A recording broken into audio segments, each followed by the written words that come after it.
ጤና ይስጥልን ክቡራትና ክቡራን ተመልካቾቻችን እንደምንላችኋል። 7 ሰዓት ሆኖ ዜና ኢትዮጵያ በምዕራፍ 2 ተመልሷል። አሁንም አብሮነታችሁ ከኛ ጋር እንዲሁም በአክብሮት ነው የምንጋብዘው።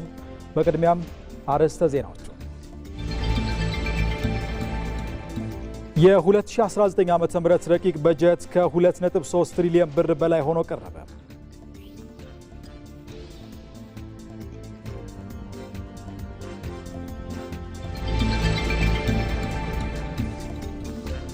በሰባተኛው ጠቅላላ ምርጫ በልዩ የምርጫ ጣቢያዎች በመራጭነት የተመዘገቡ ዜጋዎች በዛሬው ዕለት ድምጽ የመስጠት ሂደት እየተከናወነ ይገኛል።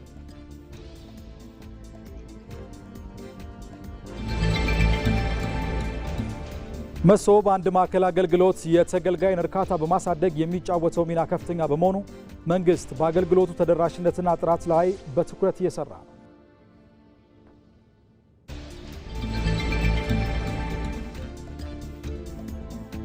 ከውጭ ኢራንና እስራኤል የተኩስ አቁም ስምምነት ላይ መድረሳቸውን የአሜሪካው ፕሬዝዳንት ዶናልድ ትራምፕ አረጋገጡ።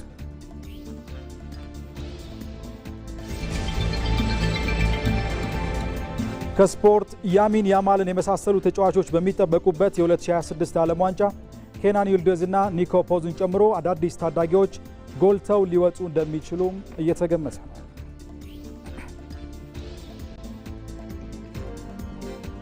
ከዜናዎቹ ጋር አሸናፊ እንዳለ ከእናንተ ጋር ቆይታ አደርጋለሁ። ከዚህ ከዋናው ስቱዲዮ ወደ እናንተ ከሚደርሱ ዘገባዎች በተጨማሪ በቀጥታ መስመሮች ላይ ተገኝተው ተጨማሪ መረጃዎችን የሚያደርሱን ሪፖርተሮቻችን አሉ። የሕዝብ ተወካዮች ምክር ቤት 5ኛ ዓመት የሥራ ዘመን 24ኛ መደበኛ ስብሰባውን እያከናወነ ነው። ስብሰባውን የተካተለች የምትገኘው ደግሞ ሪፖርተራችን ሂሩት እምቢያለ ነች። ወደ በኋላ ተጨማሪ መረጃዎችን ታደርሰናለች። በ2018 የክረምት ወቅት የኤሌክትሪክ ኃይል መቆራረጥን ለመቀነስ ስራዎች በስፋት ተከናውነዋል ብለዋል የኢትዮጵያ ኤሌክትሪክ አገልግሎት። ይህንን ጉዳይ ደግሞ የተመለከተው ሪፖርተራችን አባዲ ወይናይ ነው። እሱም ወደ በኋላ ተጨማሪ መረጃዎችን ያደርሰናል። በሌላ በኩል ደግሞ በደቡብ ኢትዮጵያ ክልል የአርባ ምንጭ መሶብ አንድ ማዕከል አገልግሎት በይፋ ተመርቋል። የምረቃ መርሃ ግብሩን የተከታተለው ሪፖርተራችን ተመስገን ተስፋዬ ነው። ወደ በኋላ ተጨማሪ መረጃዎችን ያደርሰናል። ተመልካቾች አብራችሁ እንድትቆዩ በአክብሮት ነው የምንጋብዘው። ወደ ቀዳሚው ዜና አልፋለሁ። የ2019 ዓ.ም ረቂቅ በጀት ከ2.3 ትሪሊዮን ብር በላይ ሆኖ ቀረበ። የሚኒስትሮች ምክር ቤት ባካሄደው 56ኛ መደበኛ ስብሰባ በተለያዩ ጉዳዮች ላይ ተወያይቶ ውሳኔ አሳልፏል።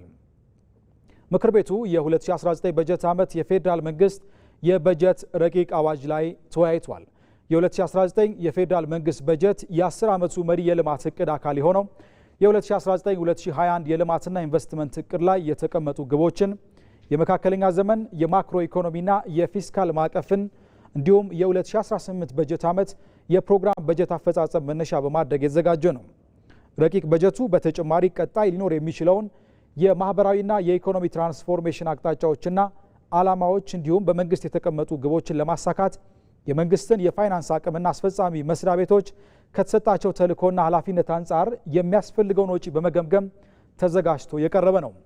በዚሁ መሰረትም ለመደበኛ ወጪዎች፣ ለካፒታል ወጪዎች፣ ለክልል መንግስታት ድጋፍ፣ ለዘላቂ የልማት ግቦች ማስፈጸሚያ ድጋፍ የሚውል 2 ትሪሊዮን 339 ቢሊዮን 268 ሚሊዮን 126738 ብር በጀት ለምክር ቤቱ ቀርቧል።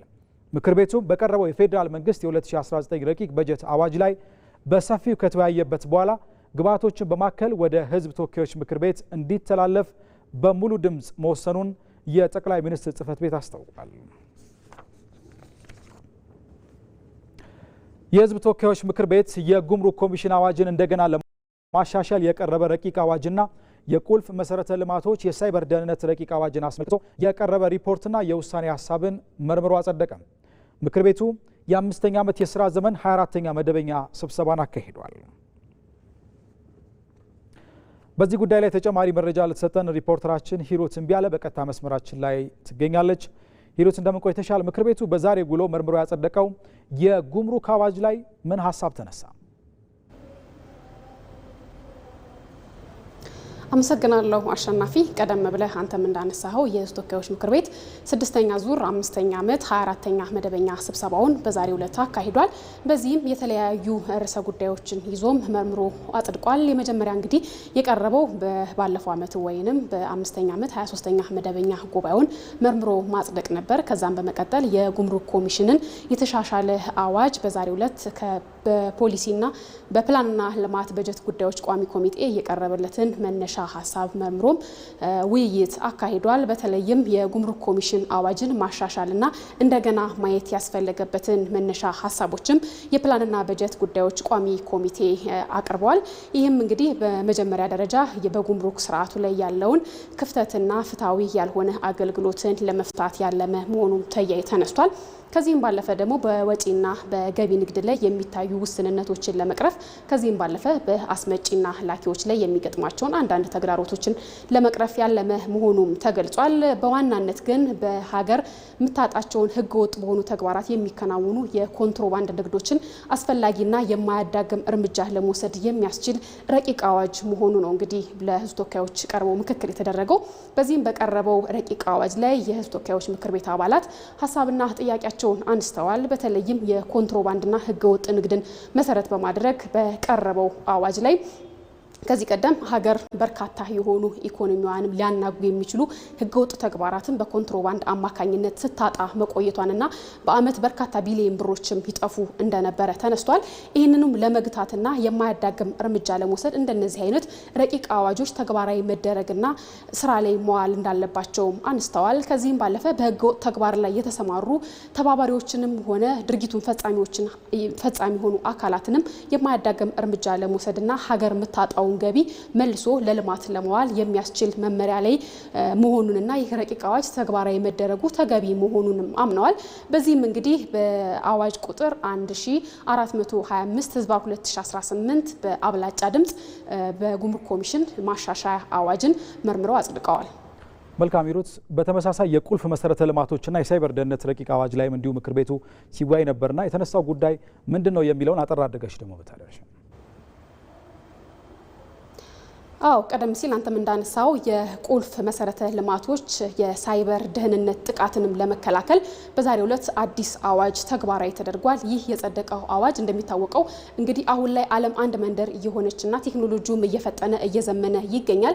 ይህንንም እንግዲህ የተለያዩ ዓለም አቀፍ ሀገራት መሰረት ያደረገ ተሞክሮ ወይንም የዓለም አቀፍ ሀገራትን ተግባራዊ ባደረጉት ልክ አዳዲስ ፖሊሲዎችና አዋጆችን ተግባራዊ ማድረግ ያስፈልጋል ተብሎ በውጭ ግንኙነትና ሰላም ጉዳዮች ቋሚ ኮሚቴ እንዲሁ ረቂቅ አዋጅና መነሻ ሀሳብ ቀርቦ ከምክር ቤት አባላት ጋር ውይይት ተካሂዷል። በተለይም ሀገር በደህንነትና በሳይበር ጥቃት እንዳይሰነዘርባት ሊከላከል የሚችል አስፈላጊ የሆነ አዋጅ እንደሚያስፈልጋት ተጠቁሟል። በዚህም እንግዲህ ቁልፍ የሚባሉ መሰረተ ልማቶች ድርጅቶችም ወደ 11 የሚሆኑ በዚህ ውስጥ መካተታቸው ተገልጿል። እነ ኢትዮ ቴሌኮም፣ ኢትዮጵያ ንግድ ባንክ፣ ሳፋሪኮምን ጨምሮ በርከት ያሉ 11 ተቋማት ጥቃት ሊሰነዘርባቸው ይችላል ወይንም ለደህንነት ስጋት ተጋላጭ ናቸው የተባሉ ተቋማት ቅድሚያ እንደተሰጣቸው ተገልጿል። ይህንንም የሀገርን ሉዓላዊነት ከመጠበቅና የሀገርን ሚስጥር ከማስከበር ላይ መሰረት ያደረገ አዋጅ እንደሆነም የተነሳው። በዚህ ጉዳይ ላይ ምክር ቤቱ አባላት ሰፊ የሆነ ምክረ ሀሳቦችንና ጥያቄዎችንም አንስተዋል። በተለይም አሁን ላይ እንደ ዓለም የተጋረጠውን የሳይበር ጥቃት ለመከላከል እንዲህ አይነት ረቂቅ አዋጆች መሰረት መሆናቸውን በማንሳት አዋጁን በሙሉ ድምጽ አጽድቀውታል። እንግዲህ አዋጁም በ1426 ህዝባር 2018 ዛሬ በተካሄደው የምክር ቤት ውሎ በሙሉ ድምጽ መጽደቅ ችሏል። ሂሩት ለመረጃዎች እናመሰግናለን። ጥሩ ቀን ይሆንልሽ። እንቀጥላለን። ክቡራትና ክቡራን ተመልካቾቻችን ጠቅላይ ሚኒስትር አብይ አህመድ የቴክኖሎጂ ግብዓቶችን በመጠቀም የተገነቡ ቤቶችን የሚያሳይ የግንባታ ሳይትን ጎበኙም። ጠቅላይ ሚኒስትር አብይ አህመድ የሚኒስትሮች ምክር ቤት ስብሰባቸውን ተከትሎ እጅግ ዘመናዊና ፈጣን የቴክኖሎጂ ግብዓቶችን በመጠቀም የተገነቡ ቤቶችን የሚያሳይ የግንባታ ሳይት መጎብኘታቸውን ገልጸዋል። ጠቅላይ ሚኒስትሩ በማህበራዊ ትስስር ገጽ ባሰፈሩት መልእክት በዚህ ሳይት 3 የላቁ የግንባታ ዘዴዎች በጥምረት ጥቅም ላይ ውለዋል። የ3ዲ ህትመት፣ የቅድመ ዝግጅት ቀላል የአረብ ብረት ግንባታና የኮንቴነር መኖሪያ ቤቶች ናቸው ብለዋል። እያንዳንዳቸው ግንባታዎች ትክክለኛውን ቴክኖሎጂ ስንጠቀም ፍጥነትና ጥራት እርስ በርስ የማይጋጩ መሆናቸውን ያረጋገጡ ሲሆን ጥራታቸውን የጠበቁ መኖሪያ ቤቶችን ከወራትና ከዓመታት ይልቅ በጥቂት ቀናትና ሳምንታት ውስጥ ሰርቶ ማጠናቀቅ እንደሚቻል የታየበት ህያው ምስክር መሆናቸውን የጠቆሙት ይህ አይነቱ የላቀ ፈጠራ በየትኛውም የሀገራችን ክፍል በቀላሉ ሊተገበር ሊደገምና ሊስፋፋ የሚችል በመሆኑ የሀገራችንን የቤት ልማት ፕሮግራም አቅጣጫ በከፍተኛ ደረጃ የመቀየር ኃይል አለው ብለዋል ጠቅላይ ሚኒስትር አብይ። ቴክኖሎጂን ከሀገራዊ ራዕያችን ጋር አጣምረናል። መሰል በተግባር የተገለጡ ስራዎቻችን ደግሞ ለሀገር የሚገባውን ፈጣን እድገት እውን ለማድረግ በትክክለኛው አቅጣጫ ላይ በቁርጠኝነት እየተጓዝን መሆናችንን በተግባር አሳይቷል ሲሉ መልእክታቸውን አስተላልፈዋል።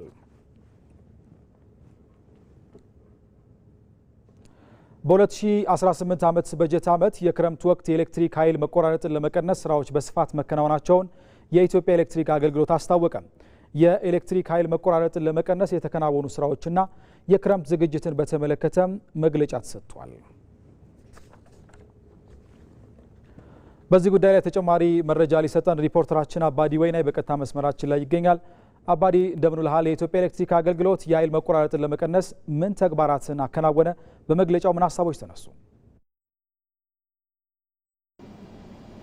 አመሰግናለሁ። የኢትዮጵያ ኤሌክትሪክ አገልግሎት በዛሬው ዕለት አጠቃላይ በሀገሪቱ ያለውን የኤሌክትሪክ የኃይል አቅርቦት መቋረጥ ችግርን ለመቅረፍ ባለፉት ወራት እየተሰሩ ያሉ ስራዎች ምንድናቸው፣ ምን ውጤቶች ተገኙ በሚለው ዙሪያ ዛሬ ጋዜጣዊ መግለጫ ሰጥቷል። የአገልግሎቱ የኤሌክትሪክ መሰረተ ልማት ስራ አስፈጻሚ የሆኑት ዶክተር ገበየው ሊካሳ ናቸው መግለጫውን የሰጡት። በዚህ መግለጫ እንደተገለጸ ከሆነ በኢትዮጵያ በሁለት ምክንያቶች አማካኝነት የኤሌክትሪክ መቋረጥ ችግር ሊከሰት ይችላል። አንደኛው በእቅድ የተመራ የኤሌክትሪክ መቋረጥ ችግር ነው። ይህም ደግሞ አጠቃላይ የሚከናወኑ የመሰረተ ልማት ግንባታዎችን ታሳቢ በማድረግ የሚፈጠር የኤሌክትሪክ መቋረጥ አገልግሎት ችግር ነው። በሁለተኛ ደረጃ ደግሞ አጠቃላይ በአደጋ አማካኝነት ሊከሰት የሚችል የኤሌክትሪክ መቋረጥ መሆኑን የተገለጸው። እንግዲህ በዚህ እነዚህ ችግሮች ለመቅረፍ ደግሞ አገልግሎቱ ባለፉት ወራት በርካታ ስራዎችን ሲሰራ እንደነበር የተገለጸው። በተለይም በቅድመ መከላከል ስራዎች አማካኝነት የሚፈጠረው የኤሌክትሪክ መቋረጥ ችግሮችን ለመቅረፍ በርካታ ስራዎች ሲሰሩ እንደነበር ነው የተገለጸው። በዚህም ደግሞ ከ62000 ኪሎ ሜትር በላይ ለሚሆኑ የመካከለኛ መስመሮችን የፍተሻ ስራ ማከናወን ተችሏል ተብሏል። ከዛ ባሻገርም ደግሞ ከ67000 በላይ ለሚሆኑ ትራንስፎርመሮች እንዲሁም የፍተሻ ስራ መከናወን ስለመቻል ተገለጸው። ከዛ ባሻገርም ደግሞ በእነዚህ አማካኝነት እየተፈጠሩ ያሉ ችግሮችን ለመቅረፍ ስራዎች ሲሰሩ እንደነበር ተገልጿል ማለት ነው። ከዛ ባሻገርም በሁለተኛ ደረጃ ላይ እንመለከተው የምንችለው አገልግሎቱ በአገሪቱ ያለውን የኤሌክትሪክ መቋረጥ ችግር ለመቅረፍ የመሰረተ ልማት ማስፋት እንዲሁም ደግሞ ማሻሻልና አቅም ማሳደግ ስራዎች ላይ በስፋት ሲያከናውን እንደነበር ተገልጿል። በዚህም አጠቃላይ ከ3000 በላይ በሚሆኑ ኪሎ ሜትሮች ላይ ማለት ነው የመካከለኛና ዝቅተኛ የመስመር ዝርጋታ ወይም ደግሞ የመልሶ ግንባታ ስራዎች መከናወናቸው ተገልጿል። ከዛ ባሻገርም በራስ ገቢ ወይም ደግሞ በራስ አቅምና በተለያዩ የዓለም አቀፍ ተቋማት አማካኝነት የመልሶ ግንባታ ስራዎች ሲከናወኑ እንደነበርና በዚህም ደግሞ ውጤቶች እየተገኙ እንደሚገኙ ነው የተገለጸው። በተለይም ደግሞ ባለፉት ወራት በተከናወኑ ስራዎች አማካኝነት አሁን ላይ በሀገሪቱ ያለው የኤሌክትሪክ የመቋረጥ ችግር በከፍተኛ መጠን እየተቀነሰ እንደሚገኝ የተገለጸው። በተለይም ባለፈው በ2017ና በ2018 በጀት ዓመት ያለው የኤሌክትሪክ ኃይል መቆራረጥ ችግርና መጠን ወይም ደግሞ የቆይታ ጊዜና መጠን በከፍተኛ ደረጃ መቀነስ ስለመቻሉ ተገልጿል። በዚህም አጠቃላይ አሁን ላይ እየተሰሩ ያሉ ስራዎች ተጠናክረው መቀጠላቸውና በተለያዩ የሀገሪቱ አካባቢዎችም የመልሶ ግንባታ ስራዎች የፖሊ ወይም ደግሞ የምሰሶ የመቀየር ስራዎች እንዲሁም ደግሞ ፈጣንና ጠንካራ የሆነ አስተማማኝ የሆነ የኤሌክትሪክ አቅርቦትን ለመዘርጋት በርካታ ስራዎች እንዲሁ እየተከናወኑ እንደሚገኙ ተገልጿል። በተለይም ደግሞ መጪው እንደሚታወቀው የክረምት ወቅት ነው። በክረምት ወቅት ያለው የኤሌክትሪክ አቅርቦት አስተማማኝ ፈጣን እንዲሆን ለማስቻል ከወዲሁ በርካታ ስራዎች እየተከናወኑ እንደሚገኙና በፕሮጀክት አማካኝነት እየተከናወኑ ያሉ ስራዎችም እስከ ሰኔ 30 ድረስ እንዲጠናቀቁ ለማስቻል ከወዲሁ በርካታ ስራዎች አገልግሎቱ እየሰራ እንደሚገኝ አንስተዋል። ነገር ግን አሁን ላይ በተለያዩ አካባቢዎች የሚከሰቱ የኤሌክትሪክ የኃይል መቋረጥ ችግር ማለትም በእቅድ አማካኝነት የሚፈጠሩ የተለያዩ የኤሌክትሪክ ኃይል መቋረጥ ችግሮችን ቀድሞ የማሳወቅ ስራ አገልግሎቱ እየሰራ እንደሚገኝ አንስተዋል። ይህም ከአንድ ቀን በፊት ቀደም ብሎ ነው አገልግሎቱ ለማህበረሰቡ እያሳወቀ ያለው። ማህበረሰቡ እነዚህን መረጃዎችን በተለያዩ የማህበራዊ ሚዲያዎች በሜሴጅን ጨምሮ ማለት ነው በመልእክት ጨምሮ ማለት ነው የተለያዩ ማህበራዊ ሚዲያዎች ላይ ስለሚለጠፉ እነዚህን በማየት የቅድመ ጥንቃቄ ስራዎችን ሊሰራ እንደሚገባ አንስተዋል። በአጠቃላይ ግን አገልግሎቱ በሀገሪቱ ያለውን የኤሌክትሪክ መቋረጥ ችግርን ለመቀነስ በርካታ ስራዎች እየሰራ እንደሚገኝና በርካታ ውጤቶችም እየመጡ እንደሚገኙ አንሷል። በቀጣይም ከተለያዩ አካላት ጋር በቅንጅት የመስራቱን ስራ አጠናክሮ እንደሚቀጥልና ይህም ደግሞ አጠቃላይ ማህበረሰቡ ፈጣንና አስተማማኝ የሆነ የኤሌክትሪክ አቅርቦትን እንዲያገኝ የማድረግ ስራው እንዲሁ ተጠናክሮ እየቀጠለ እንደሚገኝ አገልግሎቱ ዛሬ በሰጠው ጋዜጣዊ መግለጫ ጠቅሰዋል። አባዲ ለመረጃዎች እናመሰግናለን። ጥሩ ቀን ይሁንልህ። የመሶብ አንድ ማዕከል አገልግሎት የተገልጋይን እርካታ በማሳደግ የሚጫወተው ሚና ከፍተኛ በመሆኑ መንግስት በአገልግሎቱ ተደራሽነትና ጥራት ላይ በትኩረት እየሰራ ይገኛል። አገልግሎቱ በተጀመረባቸው አካባቢዎች በተገልጋዮች ላይ የሚደርሰውን እንግልት በመቀነስ በህዝብና መንግስት መካከል ያለውን ትስስር በማጠናከር ላይም ነው። በደቡብ ኢትዮጵያ ክልል የአርባ ምንጭ መሶብ አንድ ማዕከል አገልግሎት ርዕሰ መስተዳደር ጥላሁን ከበደ በተገኙበት በይፋ ተመርቆ አገልግሎት መስጠት ጀምሯል። በዚህ ጉዳይ ላይ ተጨማሪ መረጃ ሊሰጠን ሪፖርተራችን ተመስገን ተስፋዬ በቀጥታ መስመራችን ላይ ይገኛል። ተመስገን እንደምን ቆይታል? ስራ ማስጀመሪያ መርሃ ግብሩ ምን ይመስላል? የተነሱ ሀሳቦች ካሉ ልታደርሰን ትችላለህ? አመሰግናለሁ አሸናፊ። መንግስት በተለያዩ አካባቢዎች ተበታትነው ከዚህ ቀደም ሲሰጡ የነበሩ አገልግሎቶች በአንድ ማዕከል ለማህበረሰቡ እንዲሰጥ ከማድረግ አኳያ የተለየ ትኩረት ሰጥቶ የመሶብ አንድ ማዕከል አገልግሎቶችን በተለያዩ ከተማዎች እያስፋፋ መሆኑ ይታወቃል። የዚህ ውጤት የሆነው የአርባ ምንጭ ማዕከል በዛሬው ዕለት በይፋ በደቡብ ኢትዮጵያ ክልል ሁለተኛው የአገልግሎት መስጫ ማዕከል ሆኖ አገልግሎት መስጠት ጀምሯል። ከዚህ ቀደም ወላይታ ሶዶ ማዕከል ቁጥር 1 የመሶብ አገልግሎት እንደ ክልል መጀመሩ ይታወሳል። ሁለተኛው በአርባ ምንጭ ከተማ በይፋ በተከፈተበት መርሃ ግብር ላይ ከፍተኛ የመንግስት የስራ ኃላፊዎች ከፌዴራልና ከክልል እንደዚሁም ከጋሞ ዞን በተገኙበት በይፋ ተጀምሯል። በመርሃ ግብሩ ላይ የተገኙት ርዕሰ መስተዳድር ጥላሁን ከበደ መንግስት ለዘርፉ ስራ ጥራት ለማሳደግ እንደዚሁም ተደራሽነትን ለማረጋገጥ በሚደረገው ጥረት ላይ ልዩ ትኩረት በመስጠት በአጭር ጊዜ ውስጥ በክልሉ ሁለተኛውን ማዕከል በይፋ ማስከፈት መቻሉን ነው የተናገሩት። ቀጥሎ ባሉ ጊዜያቶች ከአርባ ምንጭ ባሻገር በሌሎች የክልል ከተሞች ዲላን ጨምሮ በሌሎች ከተሞችም ይህንን አገልግሎት የማስፋፋት ስራ በትኩረት ይከናወናል ብሏል። በተለይ የመሶብ አንድ ማዕከል አገልግሎት ሰው ተኮር በሆኑ መንግስታዊ ስራዎች ላይ የተሻለ ለውጥ ይዞ መምጣት መቻሉን ነው የተናገሩት። ከዚህ ቀደም በተበታተነ መንገድ ሲሰጡ የነበሩ አገልግሎቶች በአንድ ማዕከል ሲሰጡ ማህበረሰቡ የሚፈልገውን አገልግሎት መንግስት ላይ ያለውን ታማኝነት ሊያሳድጉ የሚችሉ በቴክኖሎጂ የተደገፉ ስራዎች እየተከናወኑ መሆናቸውን አስረድተዋል። በዚህም መነሻ ቀጥሎ ባሉ ጊዜያቶች አርባ ምንጭ ከተማን ጨምሮ በሌሎች ማዕከላት ማህበረሰቡ የሚሰጡ ዘርፈ ብዙ አገልግሎቶችን ወደ ተቋሙ በመምጣት ከዛሬ ጀምሮ መገልገል እንደሚችልም በይፋ አብስረዋል። ቀጥሎ ባሉ ጊዜያቶች መንግስት አስፈላጊውን ትኩረት በመስጠት ተቋማቱን ይበልጥ የማሳደግና ጥራታቸውን የማሻሻል ስራ አጠናክሮ ያስቀጥላል ብለዋል። በዚሁ መርሃ ግብር ላይ የተገኙት የሲቪል ሰርቪስ ኮሚሽን ምክትል ኮሚሽነር አልማዝ መሰለ በኩላቸው በሀገር አቀፍ ደረጃ በ11 ክልሎች 51 የመሶብ አንድ ማዕከል አገልግሎቶች በአጭር ጊዜ ውስጥ ወደ ስራ መግባት መቻላቸውን ነው የተናገሩት። በዚህ የሚፈለገውን ውጤት ከማግኘት አኳያ የተሻለ ውጤት ማምጣት መቻሉን ነው የተናገሩት። በተለይ የአገልግሎት ማዘመንን ከቅልጥፍና ጋር አያይዞ ከማስኬድ አኳያ የተሻለ ውጤት መገኘት መቻሉን አስረድቷል። በመሆኑም መንግስት በቀጣይ ጊዜያቶች እነኚህ የተጀማመሩ ስራዎችን በተለያዩ የአገር አቀፍ ደረጃ ባሉ ከተማዎች አጠናክሮ የማስቀጠሉን ስራ ያከናውናል ብለዋል። በዚህ መርሃ ግብር ላይ የተገኙ የአካባቢው ነዋሪዎች አገልግሎቱ በመጀመሩ እጅግ ደስተኞች መሆናቸውን የተናገሩት። በተለይ ከዚህ ቀደም በተበታተነ መንገድ የሚያገኟቸውን አገልግሎቶች በአንድ ማዕከል ማግኘት መቻላቸው ሌብነትን ከማስቀረት አኳያ ግልጸኝነትን ማስፈኑ ላይ የተሻለ ውጤት ሊያመጣልን ስለሚችል ደስተኞች ነን ሲሉ አስተያየቶቻቸውን ሰጥተዋል። ማዕከሉ በአጠቃላይ 9 አገልግሎት ሰጪ ተቋማትን አካቶ ይዟል።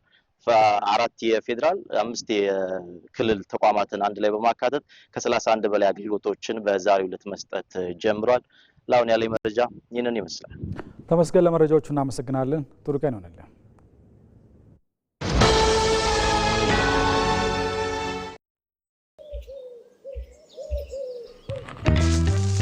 ቆይ አንዴ እንዳትሄድ ጠብቀኝ። የሲቪ ቪዛ ካርድ አዝዤ መምጣት ብቻ ነው።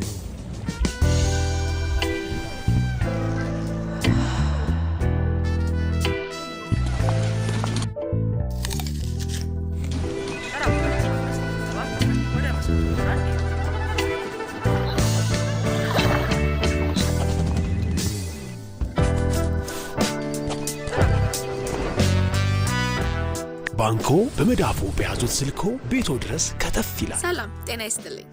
በማንኛውም ሰዓት በተመቸው ቀን ባሉበት ሆነው የኢትዮጵያ ንግድ ባንክን ቪዛ ካርዶን በስልኮ ማዘዝ ይችላሉ። የሲቢ ሞባይል ባንኪንግ መተግበሪያውን ይክፈቱ። ባንኪንግ የሚለውን ይክፈቱ። ቪዛ ካርድ ሰርቪስ የሚለውን ይምረጡ። ይፈልጉ ምትክ ወይም አዲስ መጠየቅ። የካርዶን አይነትና የሚወስዱበትን ቅርንጫፍ መርጠው ያረጋግጡ። ባንክ የሚመጡት ካርዶን ለመውሰድ ብቻ ነው። አሁኑኑ ያመልክቱ። በፍጥነት ካርዶን ይውሰዱ። የኢትዮጵያ ንግድ ባንክ፣ ሁሌም የሚተማመኑበት ባንክ። ዜና ኢትዮጵያ እንደቀጠለ ነው። በኢትዮጵያና በካናዳ መካከል ያለውን የንግድና የኢንቨስትመንት ትስስር ወደ ላቀ ደረጃ ያሸጋግራል ተብሎ የታመነበት የካናዳ የንግድ ምክር ቤት በኢትዮጵያ ተመስርቷል። ምክር ቤቱ በካናዳና ኢትዮጵያ መካከል ያለውን የንግድ ትስስር ይበልጥ ለማጠናከርና አዳዲስ የኢንቨስትመንት አማራጮችን ለማስፋፋት ያግዛል። ሳምሶን በላይ ተጨማሪ አዘጋጅቷል። በኢትዮጵያና በካናዳ መካከል ያለው የንግድና ኢንቨስትመንት ትስስር ወደ ላቀ ደረጃ ያሸጋግራል ተብሎ የታመነበት የካናዳ የንግድ ምክር ቤት በኢትዮጵያ ተመስርቷል። የምክር ቤቱ ምክትል ፕሬዝዳንት አቢይ ሬሞድ እንደሚሉት የምክር ቤቱ መመስረት ሀገራቱ በተለያዩ የንግድ ዘርፎች ያላቸውን ትስስር ወደ ላቀ ደረጃ ያሻግራል። ኢትዮጵያና ካናዳ 60 ዓመት ግንኙነት ቢኖራቸውም በብዛት ኤድ ላይ የተመረኮዘ ግንኙነት ነው የነበረው። ሙቪንግ ፎርዋርድ ግን ከኤድ ወደ ትሬድ የሚለውን ፖሊሲ በመጠቀም ጥሩ የሆነ የንግድ ግንኙነት ይኖረናል የሚል ዓላማ ይዞ ነው የተነሳው። ምክር ቤቱ ለስራ ፈጣሪዎችና ለባለሀብቶች የገበያ ዕድሎችን የሚያሰፋ ጠንካራ መድረክ እንደሚሆንም እምነት ተጥሎበታል። በካናዳ የኢትዮጵያ ልዩ መልእክተኛና ባለሙሉ ስልጣን አምባሳደር ቴዎድሮስ ግርማ የኢትዮጵያ መንግስት የግሉን ዘርፍ ተሳትፎ ለማሳደግ ያከናወነው የኢኮኖሚ ሪፎርም የውጭ ባለሀብቶች በኢትዮጵያ መዋለ ንዋያቸውን እንዲያፈሱ መደላደል የፈጠረ ነው ይላሉ። እንደምታውቀው በአገር ደረጃ የአገር በቀል የሆነ የኢኮኖሚ ማሻሻያ ማዕቀፎችን አዘጋጅተን ወደ ስራ ከገባን ዓመታት ተቆጥረዋል። የመጀመሪያውን ምዕራፍ በዋናነት የኢኮኖሚውን ለውጭ ተወዳዳሪነት ክፍት የማድረግ ስራ ላይ ፎከስ ያደረገው ምዕራፍ ተጠናቆ በዛም በርካታ ኢንቨስትመንቶችን መሳብ ተችሏል። በአሁኑ ሰዓት ደግሞ የማክሮ ኢኮኖሚክ ቁመናችንን ከማሻሻል አንጻር ስቴቢሊቲ መረጋጋት እንዲፈጥር የተወሰዱ ዘርፈ ብዙ የሪፎርሞች አሉ። በጣም ሰፊ ሪፎርሞች ናቸው የተካሄዱት። እኚህ ሪፎርሞች በዋናነት ኢንቨስትመንት ምቹ ክላይሜት ከመፍጠር አንጻር ትልቅ ስራ የተሰራባቸው ናቸው። በዚህም ቅድም አንተ እንዳነሳው ከበርካታ አገራት መሰል ፍላጎቶች አሉ። ካናዳም በዋናነት ትኩረት አድርገው የሰሩበት ያሉት ከሪፎርም ወደዚህ ነው። በርካታ ኢንቨስትመንት ፍላጎትም እየመጣ ያለው ኢትዮጵያ ውስጥ በነበረው አሰራር በውጭ ምንዛሬ ገቨርናንሳችን ብዙ ደስተኛ ያልነበሩበት አግባብ ነው የነበረው። ማለትም ኢንቨስት ካደረገ በኋላ ፕሮፊት ሪፓትሪት ማድረግ እንደ አንድ ትልቅ ማነቆ ሆኖ ነበር የቆየው። የካናዳ የውጭ ጉዳይ ረዳት ምክትል ሚኒስትር ቼሪ አርባን በበኩላቸው ካናዳ ከአፍሪካ ጋር ያላትን ስትራቴጂካዊ የኢኮኖሚ ትስስር ለማጠናከር በምታደርገው ጥረት ውስጥ ኢትዮጵያ ቁልፍ ድርሻ እንዳላት ገልጸዋል። ከአንድ ዓመት በፊት የካናዳ መንግስት ከአፍሪካ ጋር በተያያዘ አንድ ስትራቴጂ ቀርጾ ነበር። ይህም የጋራ ብልጽግናና ደህንነት ላይ የተመሰረተ ወዳጅነት የሚል ነው። ይህም ካናዳን ከአፍሪካ ጋር የማስተሳሰርና የጋራ እሴትና ጥቅምን የማጠናከር ተግባር ነው። ይህንን ጉዳይ አስመልክቶ ከኢትዮጵያ ጋር በጋራ ለመስራት የሚያስችለን የማብሰሪያ መድረክ ላይ በመገኘቴ በጣም አስደስቶኛል። በኢትዮጵያ የካናዳ አምባሳደር ኒኮላስ ሲማርድ ምክር ቤቱ 6 አስርት ዓመታትን ያስቆጠረውን የሁለቱን ሀገራት ዲፕሎማሲያዊ ግንኙነት ወደ ጠንካራ የኢኮኖሚ አጋርነት ለመቀየር ትልቅ አቅም እንደሚሆን ጠቁመዋል። በዚህ የካናዳ ንግድ ምክር ቤት በኢትዮጵያ ምስረታ መድረክ ላይ መገኘቴ በጣም አስደስቶኛል። ይህ ወሳኝ የሆነ መድረክ ሀገራቱ የሚኖራቸውን የጎላ የንግድ ትስስር መጪ ጊዜ አመላካች ነው። ይህም የሁለቱን ሀገራት በጋራ የልማት ቁርጠኝነት የሚያሳይና ኢትዮጵያና ካናዳ ያላቸውን የቀደመ ወዳጅነት የሚያመላክት ነው። ባለፉት ጥቂት ዓመታት ኢትዮጵያና ካናዳ በግብርና፣ በማዕድን፣ በቴክኖሎጂና በኃይል ዘርፎች ያላቸው ትብብር እያደገ መጥቷል። የካናዳ ኩባንያዎች በኢትዮጵያ የኢንቨስትመንት አማራጮች ላይ ያላቸው ፍላጎት መጨመርና የኢትዮጵያ ምርቶች ወደ ካናዳ ገበያ የሚገቡበት ዕድል እየሰፋ መሄዱ የምክር ቤቱን መቋቋም አስፈላጊነት አጉልቶታል።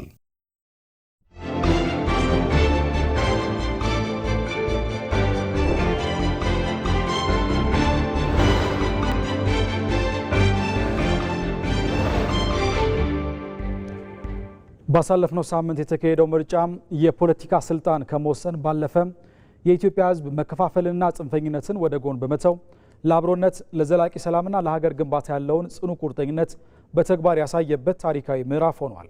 ይህ የሕዝብ ውሳኔ የግል ወይም የቡድን ድል ሳይሆን ለኢትዮጵያ ኢኮኖሚያዊ እድገትና ማህበራዊ መረጋጋት ወሳኝ የሆነውን የውስጥ አንድነት በማጠናከር አዲስ የተስፋ በር የከፈተ ነው። ሳዳት መሐመድ ሳኒ ተጨማሪ አዘጋጅተዋል።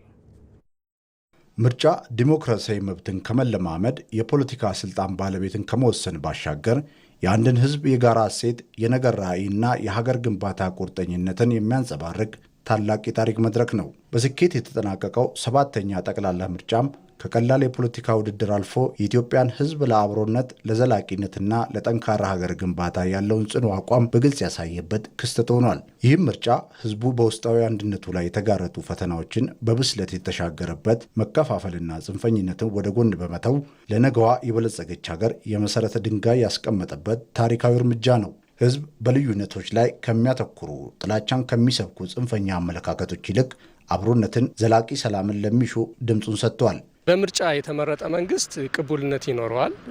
የሀገረ መንግስቱን ወይም ደግሞ ብሔራዊ ጥቅማችንን የማረጋገጥ እድሉ ሰፊ ይሆናል።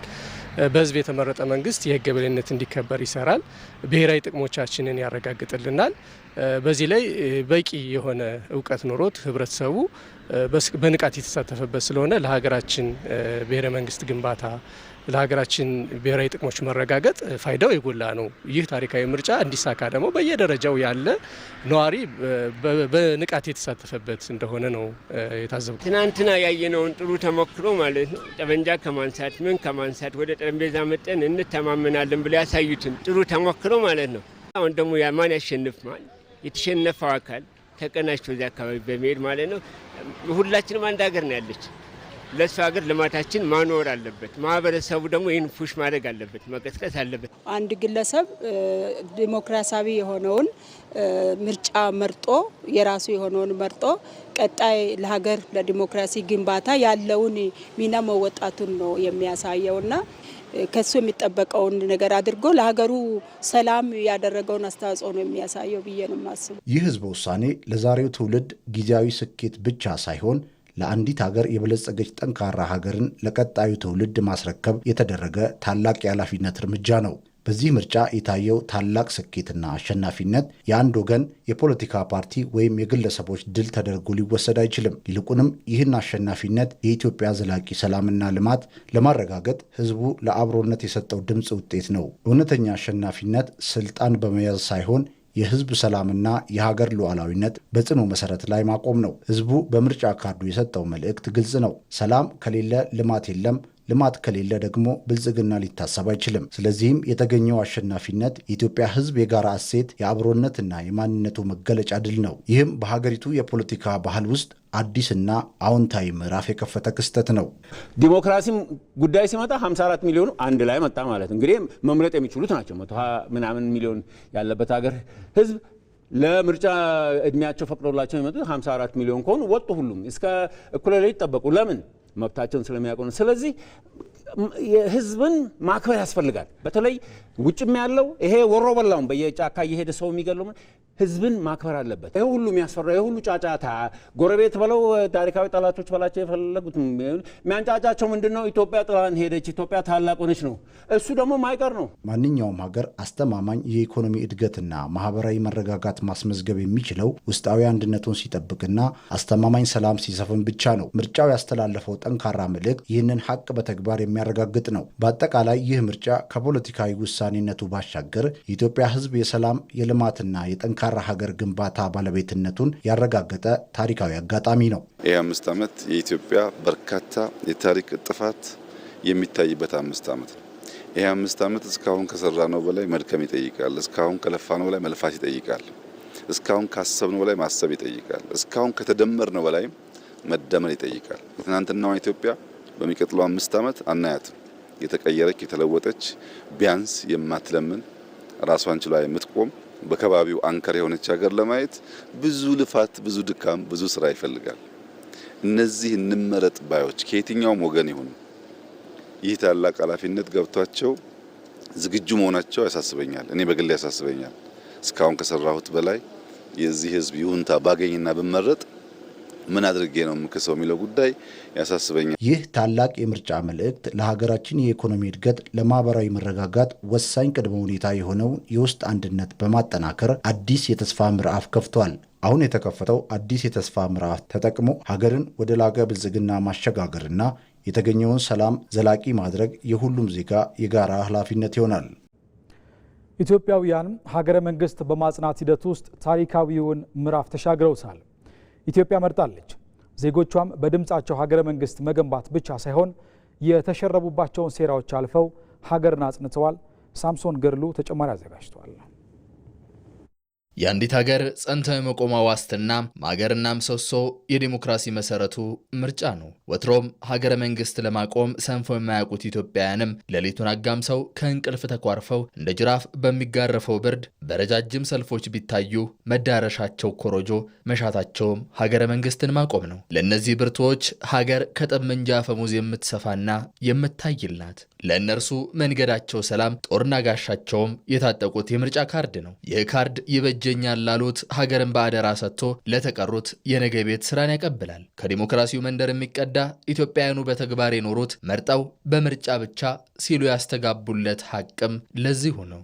ኢትዮጵያ አንዱና ወደ ተሻለ ደረጃ እንድትወጣ ነው እኔ ምኞቴም አሳቤም። የመረጡትም ይሄን ብቻ ለማድረግ ነው እንጂ ሌላ ይሄና ይሄ የምለው ነገር የለኝም። ለምን ኢትዮጵያ ለምን አድጋ ከሌሎች ተበዳሪነት ወጥተን ለሌላ እንድናበድር ወደ ሌላ ዓላማ እንድንሻገር እግዚአብሔር ጸሎቴ ነው። አሁንም የመረጥኩት እንደዚህ ለማድረግ ሰው በቃ በራሱ ፍላጎት የፈለገውን ደስ ያለውን ሰው ሄዶ መምረጥ ላይ በጣም ያስደስቱናል። ዲሞክራሲ ሲባል በአባባል የነበረው ነገር አሁን ወርዶ መሬት ላይ ወርዶ እንደኔ ያሉ እናቶችህና አባቶችህ ጋር ደርሶ ወንድሞች እህቶችህ ጋር ደርሶ ስንመርጥ ነው የቆየነው። በቃ ተደስተን ነው ያለው። ቀኑን ጠብቆ እስከ ሌሊት 6 ሰዓትና 5 ሰዓት ቆይቶ ለኔ ይሆናል ይመረኛል እቺ ነገር ደግሞ ያስቀጥላል የሚል የመረጡበት ሀገር ነች። ይሄ ደግሞ የኛ ሀገር ምን ያህል ለዲሞክራሲ ያህል ቦታ እንደሰጠች የሚያሳይ ነገር ነው። በጋራ ወጥተን ይበጀናል ብለን የፈረጥነው ያለ ምክንያት አይደለም። እኛም ከሚመጣ መንግስት ጎን ለጎን ቆመን የልማቱን ጥያቄ እንድንመልስ የጋራ ነው። አንድ መንግስት ብቻ ተብሎ የሚተው ነገር ሳይሆን ከታች እስከ ላይ ከቀበሌ፣ ክልል፣ ፌደራል ሆኖ ተያይዞ ልማቶቹን ጥያቄዎቹን እንዲመለስ ነው። ቲኬት ከወሰድን ጀምሮ እስከ ድምጻችንን እስከ ሰጠን ድረስ ሁሉም ነገር ሰላማዊ ነበር። ያለምንም ስጋት ያለምንም ፍርሃት እዚህ መተን ወደፊት እቺ ነገር መምራት አለበት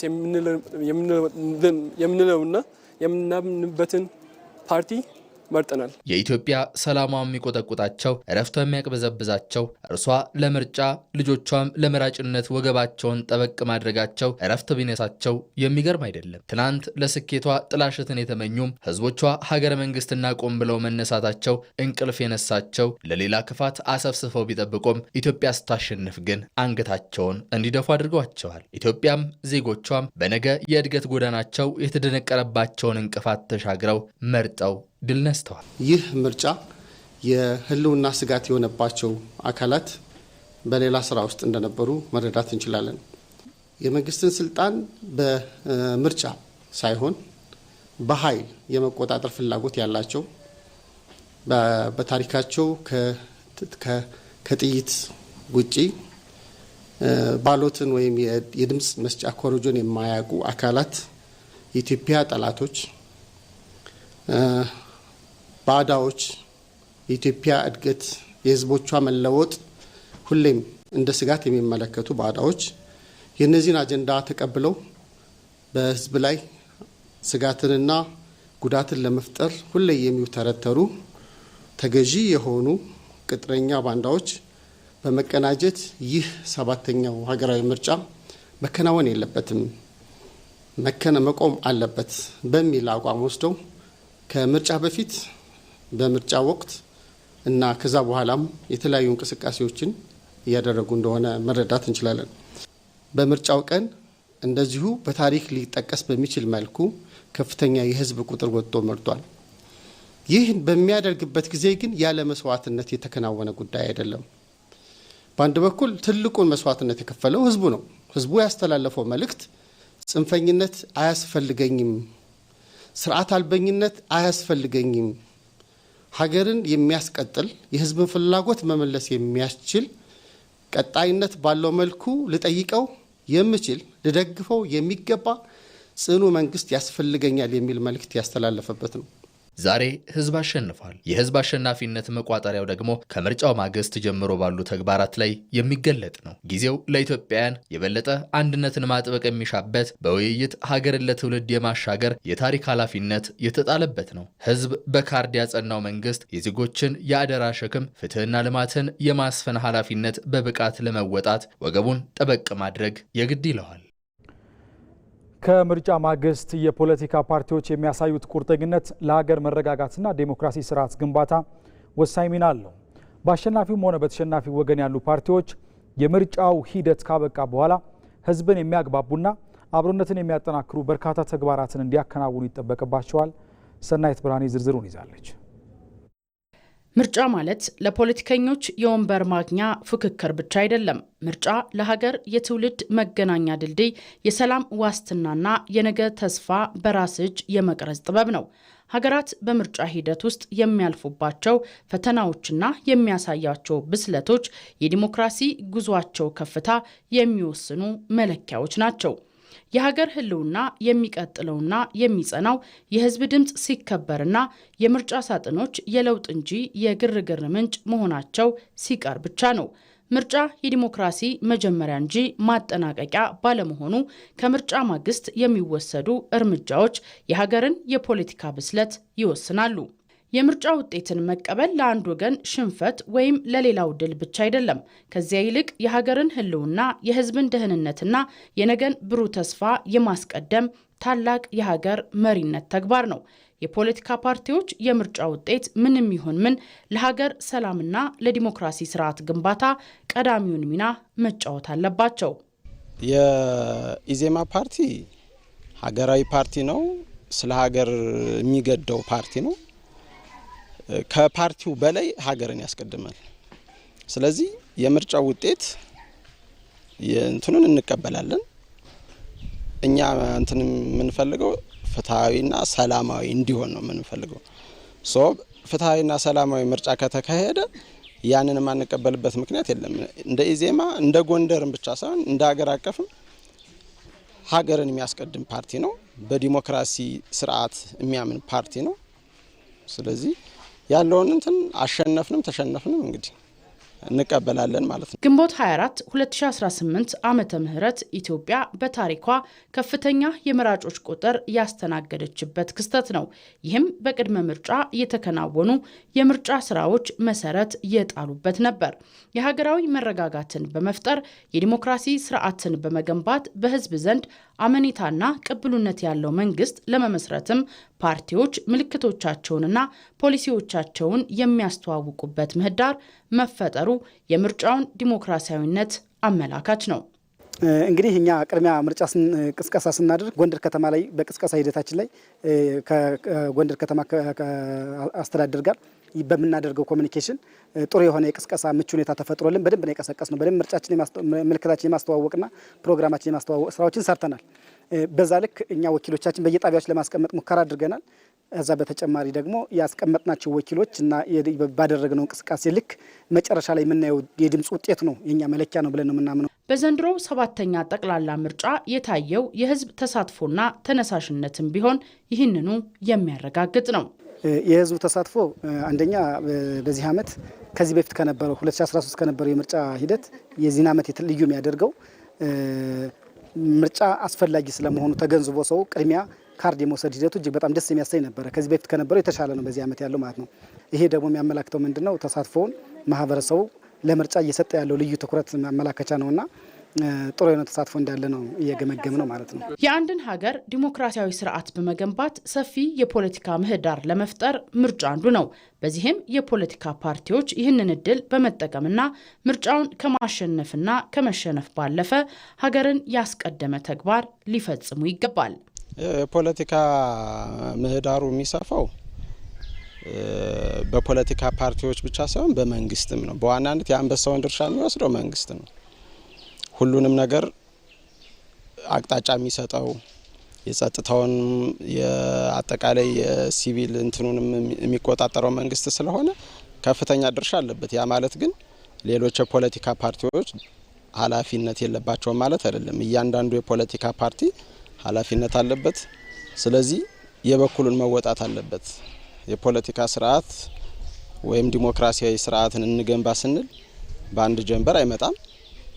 ተስፋ መቁረጥ የለብንም። አሁን ብንሸነፍ ለሚቀጥለው መዘጋጀት አለብን። የጊዜን ቫልዩ መረዳት አለብን። አንዳንዴ አሁን ካልተሳካ ብሎ ተስፋ ይቆርጣል። አሁን ካልተሳካ ለነገው ደግሞ ዛሬ መሰረት እንጣል የሚል ሀሳብ አለኝ። ምርጫ በደጋፊዎች መካከል መከፋፈልን ሊፈጥር ስለሚችል ከምርጫ በኋላ ፓርቲዎች ማህበረሰቡን ወደ ሰላምና ዕለታዊ ህይወቱ እንዲመለስ የመሪነት ሚናን መጫወት አለባቸው። የኢትዮጵያ ብሔራዊ ምርጫ ቦርድ ልዩ ጣቢያዎችን በማቋቋም የተለያዩ ልዩ መራጮችን በሰባተኛው ጠቅላላ ምርጫ ላይ እንዲሳተፉ በመራጭነት መመዝገቡ ይታወቃል። በመሆኑም በየካምፖቹ በመራጭነት የተመዘገቡ ዜጎች በዛሬው ዕለት ድምፅ የመስጠት ሂደት እየተከናወነ ይገኛል። በዚህ በተለያዩ አካባቢዎች የሚገኙ ልዩ ተመዝጋቢዎች ድምፅ በመስጠት ላይ ናቸው። ሂደቱ ምን ይመስላል የሚለውን በጥቂቱ ተከታትለን እንመለስ።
በቴሌብር ሂሳባችንን በቀላሉ ስንጋራና ጉርሻ ስንሰጥ እንዲህ ነን። ቴሌብር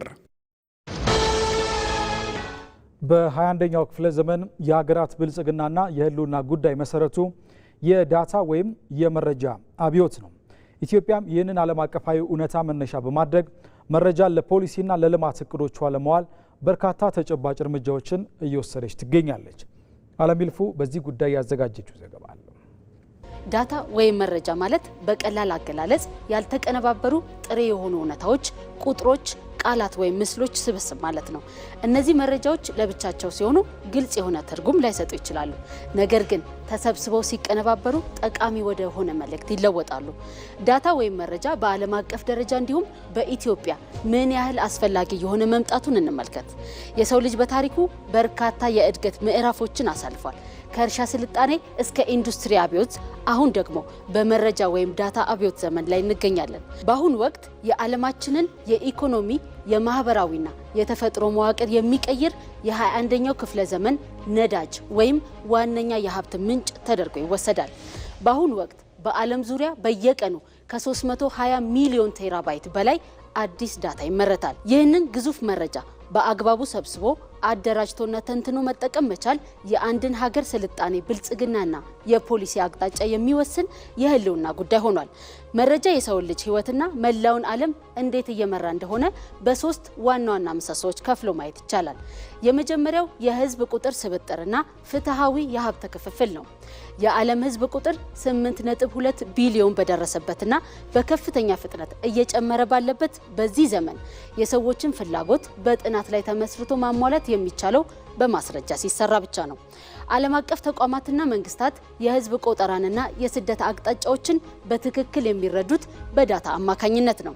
ይህ መረጃ ለአንድ ማህበረሰብ ምን ያህል ትምህርት ቤትና የመኖሪያ ቤት እንደሚያስፈልግ አስቀድሞ ለማቀድ ይረዳል። ለምሳሌ በህዝብ ጤና ዘርፍ ወረርሽኞች በሚከሰቱበት ጊዜ በሽታው የት ላይ እየተስፋፋ እንዳለ፣ የትኛው የህብረተሰብ ክፍል ይበልጥ ተጋላጭ እንደሆነና የክትባት ስርጭቱ እንዴት መሆን እንዳለበት የሚወሰነው በሰከንድ ውስጥ በሚተነተኑ የዳታ ፍሰቶች ነው። በጥናቶች መሰረት የጤና መረጃዎችን በአግባቡ መተንተን መቻል በዓለም አቀፍ ደረጃ የወረርሽኞችን ስርጭት እስከ 40 በመቶ ለመቀነስም ያስችላል። ሁለተኛው ምሰሶ የከተሞች መዘመን፣ መሰረተ ልማትና ኢኮኖሚ ነው። የቴክኖሎጂ እድገት ከተሞችን ወደ ስማርት ሲቲ እየቀየራቸው ይገኛል። በከተሞች ውስጥ የተገጠሙ ካሜራዎችና ሴንሰሮች የሚያመነጩት የትራፊክ መረጃ የመንገድ መብራቶችን ቆይታ በራሱ ጊዜ በማስተካከል የትራፊክ መጨናነቅን እስከ 25 በመቶ እንዲሁም ደግሞ የአየር ብክለትን በ15 በመቶ እንደሚቀንስ ይገመታል። ከዚህ ባለፈም በዓለም አቀፍ ንግድ ውስጥ የአቅርቦት ሰንሰለትን በማሳጠር ረገድ ዳታ ወሳኝ ሚና አለው። የሸቀጦች ፍላጎትና አቅርቦትን መረጃን በማጣጣም ምግብና መድኃኒቶች ሳይበላሹና ሳይዘገዩ ለተጠቃሚው እንዲደርሱ ያደርጋል። ሶስተኛውና ምናልባትም ዳታ ለዓለማችን እያበረከተ ያለው እጅግ ወሳኝ አስተዋጽኦ የፕላኔታችንን ደህንነት ከመጠበቅ ጋር የተያያዘ ነው። ሳይንቲስቶችና የሳተላይት መረጃዎችን የአፈር እርጥበትን በመከታተል የአየር ንብረት ለውጥን በቅርበት ያጠናሉ። ይህ መረጃ የካርቦን ልቀትን ለመቀነስ ለሚወጡ ዓለም አቀፍ ስምምነቶች እንደ መነሻ ያገለግላል። ይህንን ዓለም አቀፋዊ እውነታ መነሻ በማድረግ ወደ ሀገራችን ስንመጣ ኢትዮጵያ መረጃን ለፖሊሲ ቀረጻ፣ ለሀብት ክፍፍልና ለልማት እቅዶች ለማዋል በርካታ ተጨባጭ እርምጃዎችን እየወሰደች ትገኛለች። በተለይም የዜጎችን መሰረታዊ መረጃ በአንድ ማዕከል ለማደራጀት የጀመረችው ፋይዳ የተሰኘው ብሔራዊ የዲጂታል መታወቂያ ፕሮጀክት ትልቅ ማሳያ ነው።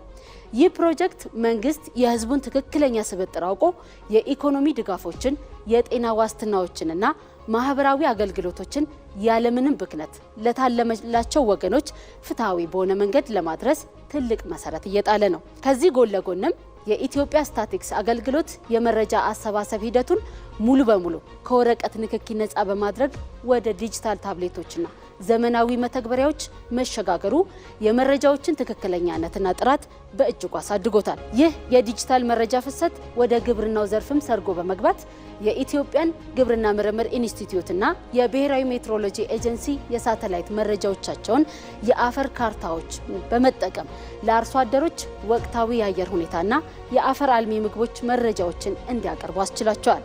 ይህም አርሶ አደሩ መቼ መዝራት፣ ምን ያህል ማዳበሪያ መጠቀም እንዳለበትን በመረጃ ላይ የተመሰረተ ውሳኔ እንዲሰጥ በማድረግ ምርታማነትን እያሳደገው ይገኛል። በአጠቃላይ ኢትዮጵያ የጀመረችው የዲጂታል ትራንስፎርሜሽን ጉዞ መረጃን በአግባቡ የመጠቀምና የማስተዳደር አቅሟን አዲስ ምዕራፍ ላይ አድርሶታል። መረጃን ወደ ተግባራዊ እውቀትና ሀብት የመቀየር ሂደት የሀገርን ህልውናና ዘላቂ ልማት የሚያረጋግጥ ዋና መሳሪያ እየሆነ መጥቷል። በሶማሌ ክልል የሚገኙ ማረሚያ ቤቶች ከቅጣት ቦታነት ወደ ሰብአዊ መብት መከበሪያና የክህሎት ማልሚያ ማዕከልነት ተለውጠዋል። ቀደም ሲል በሰብአዊ መብት አያያዝ ጥሰት የሚታወሰውና ዛሬ ታሪክ ሆኖ ያለፈው የሶማሌ ክልል ማዕከላዊ ማረሚያ ቤትን ጨምሮ በክልሉ የሚገኙ 11 ማረሚያ ቤቶች ታራሚዎችን በእውቀትና በሙያ በማነጽ ረገድ ከፍተኛ ስኬት እያስመዘገቡ ነው። ወይንሸት ደጀኔ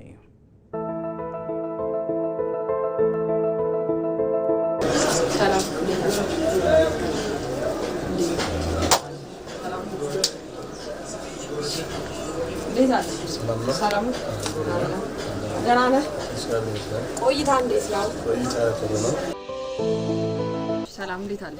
ሰላም። ራስን አስተዋውቀን እስቲ። ስሜ እኔም አህመድ ዑመር እባላለሁ። አላሙዲን ማረሚያ ቤት ነው ያለው ጅጅጋ። ሁለተኛ ዓመት እየጨረስኩ ነው። 7 ዓመት ፍርደኛ ነኝ። ጥሩ አኗኗር የምንኖረው እዚህ ከመጣው በኋላ ብዙ ነገሮችን እንትን ብያለሁ። የቀለም ትምህርት አለ ከ1 እስከ 12 ነው። መጀመሪያን ጨርሻለሁ። ያው ግን ሪቪው ለማድረግ አሁንም ክላስ ውስጥ እገባለሁ፣ አቴንድ አደርጋለሁ። የቀለም ትምህርት በኋላ ደግሞ እንትን አለ የእጅ ሙያ።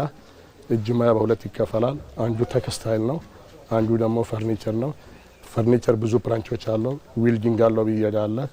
የእንጨት ስራ እንማራለን፣ ልብስ ስፌት እንማራለን። ከዛ የተነሳ ደግሞ ግቢ ውስጥ ብዙ ነገሮችን እየተማርን እረፍት ባለን ጊዜ አሁን ፕሌይስቴሽን እንዳያችሁት ነገር አለን፣ ስታዲየም አለን። ከዛ ሌላ ደግሞ መስጊድ አለን፣ የእምነት ቁርአን ነገሮችን እንማራለን። ጎን ለጎን እንደዚህ እያለን ነው ስራችንን የምንገፋው። ሰው ልጅ ሲታሰር ብዙ ነገሮችን ነው የሚፈልገው። ከምንም በላይ የምንፈልገውን ነገር እያገኘ ሰብአዊ መብታችን እየታየልን ሁሉም ነገር እንትን ማለት ከማንም እስረኛ መኖር ያለበትን እስር እየኖርን ነው። በአያያዝም ሆነ ከኮሚሽነር እስከ በታች ያሉ ወታደሮች እጅና ጓንት ሆነ እንደ እናት እንደ አባት ይዞን ከምንም በላይ እየታነጽን ነው። ፈጣሪ ካለ መጀመሪያ በገባንበት ወንጀል ታርመን ታጽነን ከህዝቡ ጋር ተቀላቅለን ታርመን እንትምንልበት እሱን ነው የምንለው። ግቢ ውስጥ ካፍቴሪያዎች አሉ፣ መደብሮች አሉ። እዛኛው ሻይ ቡና ምሳ ብንል ደስተኛ ነኝ። ልክ እንደ ኒማን አህመድ ሁሉ በዚህ ቅጥር ግቢ ውስጥ ከ600 በላይ የሚሆኑ የተለያዩ የህይወት ታሪክና የትላንት ስህተት ያላቸው ታራሚዎች ይገኛሉ። በክልሉ ከለውጡ በፊት የነበረውና በስቃይ የሚታወሰው የሰብአዊ መብት አያያዝ ዛሬ ታሪክ ሆኖ አልፏል። ማረሚያ ቤቱ አሁን የቅጣት ቦታ መሆኑ ቀርቶ የሰዎች ሰብአዊ ክብር የሚጠበቅበት ስፍራ ሆኗል። እነዚህ ታራሚዎች የእስር ጊዜያቸውን ጨርሰው ወደ ህብረተሰቡ ሲቀላቀሉ እጃቸውን እንዳይዘረጉ በማረሚያ ቤቱ ቆይታቸው የተለያየ የሙያና የክህሎት ስልጠናዎች እየወሰዱ ይገኛሉ። ያው እንደምታየው አሁን እዚያውን ጉድወርክ ውስጥ ያለነው ይሄ እንግዲህ በማህበር የሚሰሩ ልጆች አሉ። እዚህ ከመጣ ነው ስልጠና ወሰድ ነው። እዚህ ከመጣ ነው ሜትርን በውጪ ያለው በህይወቴ ነክቼ አላውቅም። የምሰራው ሹፍርና ነው። በሹፍርና ስራ ውስጥ ያለው ነው ወንጀል ተሰርቶ የመጣ ነው። ግን ምንድነው የምታየው ይሄን ሁሉ ቁምሳጥን ሁለት ተካፋች ቁምሳጥን ይታይሻል። እዛ ጋር እንደምታየው የእንጨት ስራ አለ። እዛ ጋር የምታየው ደግሞ የንብ ቀፎ አለ። እዚህ ነው የለመድኩት። ባለሙያ ነኝ። አሁን ብረት ስራም አለ። ጓደኞቼ ነው የሚሰሩት። እነዚህ የምታያቸው እዚህ ነው የለመድነው። በሰብአዊ መብት አያያዝ ላልሽው ደግሞ እኩል መብት ነው ያለን። ብዙ ታራሚዎች አሉ። ወደ 600 ምናምን ታራሚ ነን። እኩል ተከባብረን ተዋደን ነው ይመጣሉ። ይጎበኛል። የክልሉ ሰብአዊ መብት ይመጣሉ። ከፌደራል ይመጣሉ። ሁሉ ነገር ልብስ ይመጣልናል። ሁሉ ነገር ትምህርት እንማራለን። ቁርአን እንማራለን። አልহামዱሊላህ ረቢል ዓለሚን በሺር አላህ ይተወለን። እሱ አለ ምን ትፈልጋላችሁ ይላል። ልጆቹም አሉ። ወተት ያመጣል። ግፊትና ምናምን ያለባቸው ሴቶች ደግሞ አሉ። ለነሱ ደግሞ ለብቻ ራሽን ነው የሚመጣላቸው። አመጋገባችንም በጣም ጥሩ ሁኔታ ላይ ነው ያለን። እንደውም እስረኛ አይደለንም። በቃ ትንሽ ያው መልቀቅቻ ምናምን እንጂ ቤት እንጂ ቤት አልহামዱሊላህ ልብስ የሚያመጣልና ሁሉ ነገርም አልহামዱሊላህ ምንም ሁሉ ያለውና የሌለው ሰው እዚህ ውስጥ አንድ ነው። መብታችን የተከበረ ነው። ቤተሰብ ጥየቃ ሲመጣ ደግሞ በቆሾ እንወጣለን። ጥያቄያችን ግቢ ያስገባሉ። ያው ምንም የጎደለን ነገር የለም አልহামዱሊላህ። የማረሚያ ቤቶች ትልቁ ስኬት ሰዎችን ቀጥቶ ማስቀረት ሳይሆን ሰብአዊ ክብራቸውን ጠብቆ ለነገው ማህበረሰብ የተሻሉና ፍሬያማ ዜጎችን አዘጋጅቶ ማስረከብ መቻሉ ላይ ነው። በሶማሌ ክልል የሚገኙ 11 ማረሚያ ቤቶችም ይህንን ሰብአዊ ተልዕኮ አንግበው ጉዟቸውን ቀጥለዋል። አጠቃላይ ክልሉ ያለው ወደ 11 ማረሚያ ቤት ነው ያሉት እና ከአሁን ፊት የነበረው ከቀለብ ራሱ ታይ በቂ ምግብ አይገኙም ነበረ። ትምህርት አይገኙም ነበረ። የጤና ሁኔታ ምናምን ከፍተኛ ችግር ላይ ነበረ።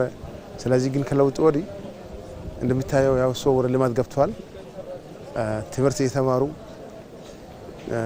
የሙያ ትምህርት እንደገና እየተማሩ የሃይማኖታዊ ትምህርትም እየተማሩ ስለዚህ ያጠፉትን ጥፋትን እያዘኑ ተስተካክሎ ወደ ማህበረሰቡ እንዲመለሱ ነው ዋና እኛ ዓላማ እዚህ ይፈልግ ነው። ይሄ ደግሞ የተሳካ ነው በእርግጥ ምክንያቱም አንድ ሰው አጥፍቶ ሲመጣ ያ ቅጣት ሁሉ ተቀብሎ እንደተሳሳተ ስላመነ ከዚህ መውጣቱ ራሱኛ ደስተኛ ሆኖ ነው የምናገኘው። እሱም እንደዛው አንድ ታራሚ እዚህ ሲገባ አጠቃላይ ወደ ልማት ይገባል፣ ወደ ትምህርት ይገባል፣ ራሱ ቢዚ ይሆናል። ስለዚህ ያ ሁሉ ለህዝቡም ጥሩ ነው፣ ለታራሚዎችም ጥሩ ነው፣ ለእኛም ጥሩ ነው። ምክንያቱም እኛ የፈለግነው ሰው ያጠፋውን ጥፋቱን አምኖ ህገ መንግስቱን ተቀበሎ ማህበረሰቡ እንዲቀላቀልና ህብረተሰቡ አገልግሎት እንዲሰጥ ነው የምንፈልገው። ይሄን ዋና ዓላማችን። ይሄም የተሳካ ነው። ከለውጥ ወደዚህ ብዙ ስራ ተሰርቷል። ስለዚህ በጣም ደስ ብሎናል። ተመልካቾች የሶማሌ ክልል ማዕከላዊ ማረሚያ ቤት ድባብ ማረሚያ ቤት የሚለውን ባህላዊ ትርጓሜ የሚቀይር ነው። እዚህ ቀደም ሲል እንዳስቃኘናችሁ ማለት ነው ለታራሚዎቹ የሕክምና እንዲሁም ደግሞ የክህሎትና ሙያዊ ስልጠና እየተሰጣቸው ይገኛል። እንደ ቤተሰብ የተመቻቸ አያያዝ ለታራሚዎቹ የስነ ልቦና ነጻነትን ከመስጠት ባለፈ ደግሞ ወደ ማህበረሰቡ ሲቀላቀሉ የተለያዩ የተሻለ ስብዕናን ክህሎትን አፍርተው እንዲቀላቀሉ ትልቅ ስንቅ ይሆናቸዋል ማለት ነው። ለኢቲቪ ዘገባ ወይንሸት ደጀኔ ነኝ ከጅጅጋ። የውጭ ዜና ኢራንና እስራኤል እርስ በርስ የሚያደርጉትን ጥቃት ለጊዜው ማቆማቸውን አስታወቁ። የአሜሪካው ፕሬዝዳንት ዶናልድ ትራምፕም ሁለቱ ወገኖች የተኩስ አቁም ስምምነት ላይ መድረሳቸውን አረጋግጠዋል። አስማረ ብርሃኑ በዝርዝር ተመልክቶታል። የመካከለኛው ምስራቅ ቀውስ አህዱ ካለ 100 ቀናትን ተሻግሯል። አሜሪካና እስራኤል በአንድ ሆነው በኢራን ላይ የጀመሩት ጥቃት ባለፉት ከ100 በላይ ቀናት ውስጥ ዓለምን በብዙ የናጡ ክስተቶችን ፈጥሯል። የልዕለ ኃያሉ ሀገር አሜሪካ ተቀያያሪና አይጨበጤ ውሳኔዎችም የቀጠናውን ቀውስ ከቀን ወደ ቀን እየተወሳሰበ እንዲዘልቅም ሲያደርጉት ቆይተዋል። እምብዛም ፍሬያማ ያልሆኑት የተኩስ አቁም ስምምነቶች የአሜሪካንንና የኢራንን ጦርነት ረገብ አድርገውት ቢቆዩም ባለፈው እሁድ እስራኤልና ኢራን እንደ አዲስ የጀመሩት ጦርነት ደግሞ ለዓለም ተጨማሪ ስጋትን ፈጥሯል። ቴህራን እሁድ ምሽት ላይ ወደ እስራኤል ግዛት ሚሳኤሎችን የተኮሰች ሲሆን ጥቃቱ እስራኤል በቤሩት ዳርቻ በሚገኘውና በኢራን በሚደገፈው የሂዝቦላህ ሚሊሻ ላይ ላደረሰችው ጥቃት የአጸፋ ምላሽ መሆኑን ገልጻለች። እስራኤል በበኩሏ የኢራንን የአየር መከላከያ ስርዓቶችና በሊባኖስ ሚሳኤሎችን ለማምረት ያገለግላል ያለችውን የፔትሮኬሚካል ፋብሪካ መታለች። የኢራን እስላማዊ አብዮታዊ ጥበቃ ጦር ደግሞ በሃይፋ ከተማ የሚገኝ ተመሳሳይ የእስራኤል ፋብሪካ ላይ የአጸፋ ጥቃት ማድረሱን አስታውቋል። የኢራን የውጭ ጉዳይ ሚኒስትር ቃል አቀባይ እስማኤል ባቃይ እንደተናገሩት ቴህራን ከዋሽንግተን ጋር መልእክቶችን እየተለዋወጠች ያለችው ከፍተኛ ጥርጣሬ በሰፈነበት ሁኔታ ውስጥ ነው። የኢራን ፓርላማ ብሔራዊ ደህንነት ኮሚቴ ሰብሳቢ ኢብራሂም አዚዝም በበኩላቸው በኢራን ብሔራዊ ደህንነትም ሆነ በአካባቢው ባሉ የኢራን አጋሮች ላይ የሚሰነዘር ማንኛውም እርምጃ የማያሻማና ከባድ ዋጋ የሚያስከፍል ምላሽ እንደሚገጥመው አስጠንቅቀዋል።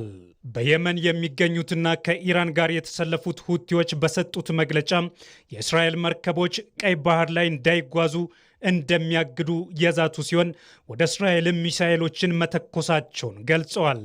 ይህ የቅርብ ጊዜ የጥቃት ልውውጥ አሜሪካና እስራኤል የካቲት 21 ቀን የጀመሩትን ጦርነት ለማቆም ትራምፕ የሚያደርጉትን ጥረት አወሳስቦታል። መጋቢት 30 የታወጀው የተኩስ አቁም ስምምነት አጠቃላይ ጦርነቱን ለጊዜው ቢያቆመውም በባህረ ሰላጤው አካባቢ ግጭቶች ቀጥለዋል።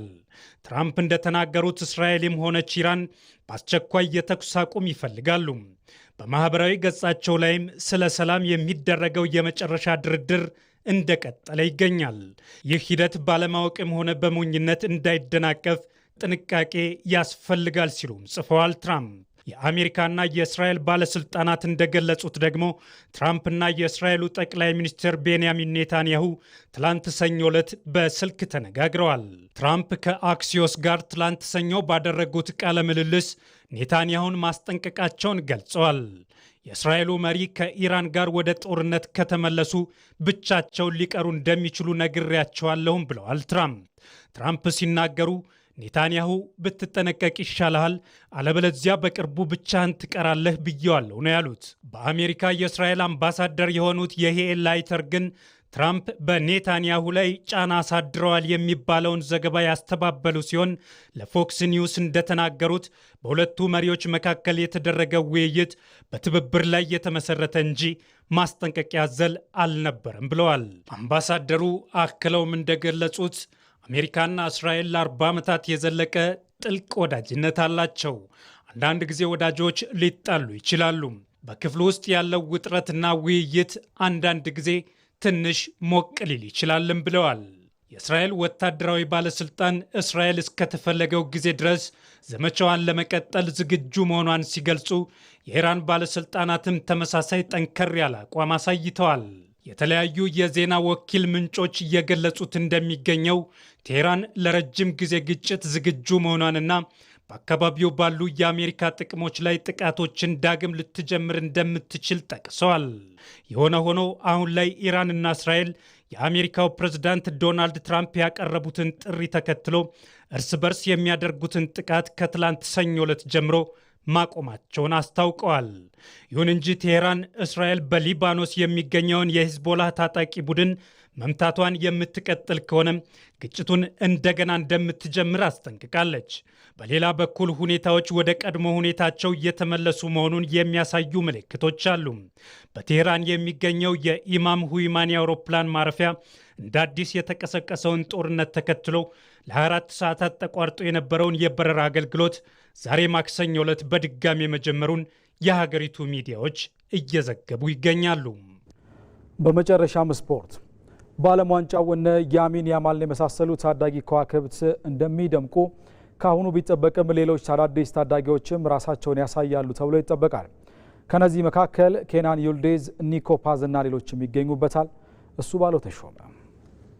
የቀናት ዕድሜ የቀረው የዓለም ዋንጫው በታላላቅ የእግር ኳስ ከዋክብት መካከል የሚደረግ ፍልሚያ ብቻ ሳይሆን በዓለም አቀፍ መድረክ ላይ ደምቆ ለመታየት ዝግጁ የሆኑ አዲስ በተሰጥኦ የተሞሉ ታዳጊዎች የሚታዩበት ጭምር ነው። በዓለም ዋንጫው አዲስ ታሪክ ለመጻፍ ከተዘጋጁ ታዳጊዎች መካከል አንደኛው የቱርኩ ከናን ይልዲዝ ነው። የ21 ዓመቱ የጁቬንቱስ አጥቂ በአውሮፓ እግር ኳስ ውስጥ ካሉ እጅግ ወጣት ተሰጥኦዎች አንዱ ተደርጎ ይወሰዳል። በፊት መስመርም ሆነ በአጥቂ አማካኝነት በነፃነት መጫወት የሚችለው ይልዲዝ ፈጠራን፣ ፍጥነትንና ቴክኒካዊ ብቃትን አንድ ላይ አጣምሮ የያዘ ታዳጊ ነው። ቱርክ ከ24 ዓመታት በኋላ ወደ ዓለም ዋንጫው የተመለሰች ሲሆን በርካቶች ይልዲዝ ለብሔራዊ ቡድኑ አዲስ ዘመን መሪ ሊሆን እንደሚችል ያምናሉ። ሌላኛው አርጀንቲናዊ አማካይ ኒኮ ፓዝ ነው። የ21 ዓመቱ አማካይ ባለው እይታና የፈጠራ ብቃቱ ምክንያት ከሊዮኔል ሜሲ ጋር እየተነጻጸረ ይገኛል። በጣሊያን ከኮሞ ጋር አስደናቂ የውድድር ዘመን አሳልፏል። ፓዝ በዓለም ዋንጫው ከአርጀንቲና ጋር ያንጸባርቃል ተብሎ ከሚጠበቁ ተጫዋቾች መካከል አንዱ ነው። ብዙዎች ከሜሲ ዘመን በኋላ ለሀገሪቱ እግር ኳስ የወደፊት ዕጣ ፈንታ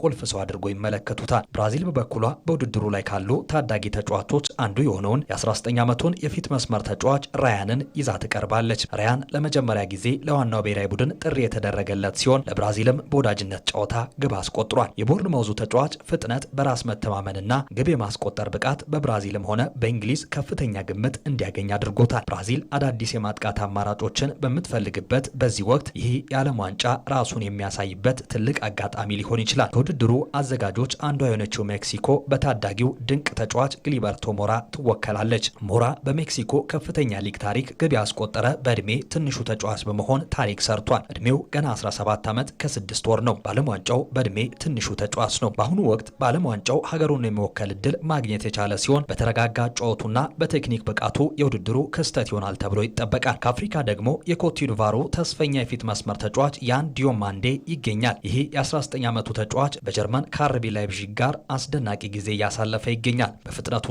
በክህሎቱ የሚታወቀው ዲዮማንዴ የውድድር ዘመኑን እጅግ አስደናቂ የሆነ የግብ አስተዋጽኦ ቁጥር በማስመዝገብ አጠናቋል።